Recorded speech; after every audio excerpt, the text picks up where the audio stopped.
શું તમે પણ અમેરિકામાં કામ કરવાનું સપનું જોયું છે? પણ હવે આ સપના પર વિચાર કરતા કરી દે એવો નવો નિયમ આવી ગયો છે. જી હા, એક તરફ સ્ટુડન્ટ્સનું ભવિષ્ય, એક તરફ પ્રોફેશનલ કારકિર્દી, આ બધાની વચ્ચે બદલાતી જતી અમેરિકાની ઇમિગ્રેશન સિસ્ટમ. આ માત્ર એક બિલ નથી, પરંતુ લાખો લોકોના સપનાઓને હચમચાવી શકે એવા નવા નિયમ છે. જી હા, શું છે 3 વર્ષનું ફ્રીઝ? અને તમે પણ જો એવા ઇન્ડિયન પ્રોફેશનલ્સ છો કે સ્ટુડન્ટ્સ છો જે જવાનું વિચારી રહ્યા છો અથવા ત્યાં છો, તો કયા નવા 10 પ્રપોઝલ જે આવ્યા છે તે ધ્યાનમાં રાખવું અને સમજવું તમારી માટે જરૂરી છે. સમજીશું આજના વિડીયોમાં. Hello, ladies and gentlemen. This is your captain speaking. We'll be landing in the airport in just a few minutes. Hi, this is Janvi. વે ટુ વિદેશના આજના વિડીયોમાં જાણીશું કે અમેરિકન ઇમિગ્રેશન સિસ્ટમમાં કયા નવા નિયમ આવ્યા છે જે હાલ લાગુ તો નથી થયા, પરંતુ આ 10 પ્રપોઝલ તમને વિચાર કરતા ચોક્કસ કરી દેશે કે હવે અમેરિકન ઇમિગ્રેશન સિસ્ટમ કંઈક વધારે જ પડતી સ્ટ્રિક્ટ થઈ ગઈ છે. આ પ્રપોઝલ રિપબ્લિકન કોંગ્રેસમેન એલી ક્રેન દ્વારા રજૂ કરવામાં આવ્યું છે, જેને ઘણા બીજા રિપબ્લિકનનો સપોર્ટ પણ મળ્યો છે. હજી આ બિલ લો તો નથી બન્યું, પણ જો આ બિલ પાસ થાય છે તો તેની અસર મોટી થઈ શકે છે. સૌથી મોટો ચેન્જ તો એ છે કે આગામી 3 વર્ષ સુધી હવે H-1B વિઝા જે છે તે હવે ઇશ્યુ નહીં થાય. એટલે કે ફ્રેશ એપ્લિકન્ટ માટે પોઝ, અને જે લોકો ઓલરેડી H-1B પર છે એ લોકો ધીરે ધીરે આ પીરિયડમાં US છોડી દેવું પડશે. એટલે પછી ફરીથી સિસ્ટમ શરૂ થશે અને હવે રિસ્ટ્રિક્શન વધી જશે. આ સાથે એન્યુઅલ કેપમાં પહેલા 65,000 વિઝા ઇશ્યુ થતા હતા, પણ હવે આ નવા બિલમાં સંખ્યાને ઘટાડીને માત્ર 25,000 કરવાનું પ્રપોઝલ છે. એટલે કોમ્પિટિશન હજી વધારે ટફ બન્યું છે. અને આ સાથે ચેન્જ છે વિઝા ડ્યુરેશન પર. હાલ મલ્ટિપલ પર્પઝ તરીકે 6 થી 9 વર્ષ લોકો યુએસમાં રહી શકે છે, પરંતુ હવે આ સમયને ઘટાડીને માત્ર 3 વર્ષ કરવાનો નિયમ આવ્યો છે. અને આ સાથે કન્ડિશન છે કે જેમાં એપ્લિકન્ટે બતાવવું પડશે કે આ ફોરેન રેસિડન્સ છે અને પાછા પોતાના દેશ જવાનું વિચારે છે. એટલે કે લોંગ ટર્મ સેટલમેન્ટ હવે મુશ્કેલ બનશે. આ સાથે સૌથી મોટો બદલાવ ઇન્ડિયન પ્રોફેશનલ્સ માટે છે જે ત્યાં જોબ કરી રહ્યા છે અથવા જોબ પર્પઝથી હવે જવાનો પ્લાન કરી રહ્યા છે. કારણ કે હવે નવો પ્રપોઝલમાં એવું મૂકવામાં આવ્યું છે કે દરેક કંપનીએ બતાવવું પડશે કે એમને અમેરિકાના કર્મચારીઓ ના મળ્યા એટલે એમણે ફોરેનના બીજા એમ્પ્લોઈઝને હાયર કર્યા છે, અને એનાથી યુએસ વર્કરને નુકસાન નહીં થાય. અને એ પણ બતાવવું પડશે કે પાછલા 1 વર્ષમાં કોઈ લે ઓફ નથી થયું અને આવનારા વર્ષમાં પણ કોઈ લે ઓફ નહીં થાય. અને એટલું જ નહીં, કામ કર્મચારી સાથે સેલેરીમાં પણ બદલાવ લાવ્યા છે.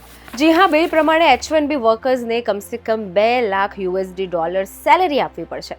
એટલે હવે લો અથવા મિડ લેવલના H-1B યુઝર્સને હવે અઘરું બની જશે યુએસમાં જવું. અને એટલું જ નહીં, પરંતુ હવે વર્કર્સના સિલેક્શન પ્રોસેસમાં પણ બહુ મોટો બદલાવ છે. જી હા, હવે વેજ જોઈને સિલેક્શન કરવામાં આવશે. એટલે જે કંપની સૌથી વધારે પગાર જે કર્મચારીને આપી રહી છે તેના ચાન્સીસ વધારે છે. વેજ પર વધારે ભાર મૂકવામાં આવશે. આ સાથે તમારા કામ કરવાની કન્ડિશન પર પણ ચેન્જ છે, જેમાં H-1 વર્કર એક સિવાય બીજી કોઈ કંપનીમાં કામ નહીં કરી શકે. અને એટલું જ નહીં, પરંતુ આ નવા બિલમાં ફીમાં પણ ચેન્જીસ છે, જેમાં $1 લાખ ફીને પરમનન્ટ બનાવવાની વાત છે, જે દર ફોરેન વર્કરને હાયર કરવા પર થશે, જેથી કંપનીની કોસ્ટ વધી જશે. હવે આ બધી તો વાત થઈ વર્ક, એમ્પ્લોય, કંપની, ફીઝ એ બધાની, પરંતુ એટલું જ નહીં, આ નવા પ્રપોઝલમાં ફેમિલી પણ આવી ગઈ છે. જી હા, હવે ટેમ્પરરી વિઝા પર ફેમિલીને તમે યુએસ નહીં લાવી શકો. અને માત્ર H-1B નહીં, પણ H-2A અને H-2B પર પણ આ નિયમ લાગુ કરવામાં આવ્યો છે, કે જેમાં ટેમ્પરરી વિઝા હોલ્ડર્સ ફેમિલીને યુએસ નહીં લાવી શકે. અને સૌથી મોટો ચેન્જ છે ઇમિગ્રેશન પથવે પર. કોઈ પણ સ્ટુડન્ટ કે ટુરિસ્ટ હવે વિઝા પર આવે છે અને જો એનો સેટલમેન્ટનો પ્લાન થાય છે તો એને પાછા જવું પડશે અને પછી ત્યાંથી ફરીથી પ્રોસેસ કરવી પડશે ત્યાં પરમનન્ટ બનવા માટે. એટલે H-1B હોલ્ડર, ટુરિસ્ટ કે સ્ટુડન્ટ જે વિઝા પર આવે છે એ લોકોનું સ્ટેટસ જો એમને ચેન્જ કરવું છે તો પહેલાં યુએસ છોડવું પડશે, પછી અપ્લાય કરવું પડશે. અને એટલું જ નહીં, પણ ઓપ્ટ પ્રોગ્રામ્સ પણ બંધ કરવા માટે અને સાથે H-4 વર્ક પરમિટ પણ બંધ કરવાનું પ્રપોઝલ છે. હવે આ બધાની વચ્ચે આટલા બધા પ્રપોઝલ, આટલા બધા નિયમ અને આટલા બધા કન્ફ્યુઝનની વચ્ચે કયા નવા નિયમ છે અને કઈ બાબતનું તમારે ધ્યાન રાખવાનું, ચાલો જાણીએ. સૌથી પહેલાં તો એ સમજવું જરૂરી છે કે આ એક પ્રપોઝલ છે જે હજી કંઈ પણ લાગુ કરવામાં નથી આવ્યું, પણ હા, પોલિસીથી જોવાઈ રહ્યું છે કે હવે રિસ્ટ્રિક્શન વધવાના છે. ખાસ સ્ટુડન્ટ અને પ્રોફેશનલે એમના કમ્પ્લાયન્સ પર ધ્યાન રાખવું જરૂરી છે. એટલે પ્રેક્ટિકલ ટેક હવે એ જ છે કે ઇમિગ્રેશન સિસ્ટમ વધારે હવે સ્ટ્રિક્ટ છે, વધારે રૂલ્ડ છે અને વધારે કમ્પ્લાયન્સ છે. એટલે જે લોકો યુએસ છે અથવા પ્લાન કરે છે એ લોકોએ તક સિવાય રિસ્ક પણ સમજવું જરૂરી છે. ઓપોર્ચ્યુનિટી ઓછી નથી થઈ ગઈ, પરંતુ હા, કમ્પ્લાયન્સ વધારે સ્ટ્રિક્ટ થઈ ગયું છે.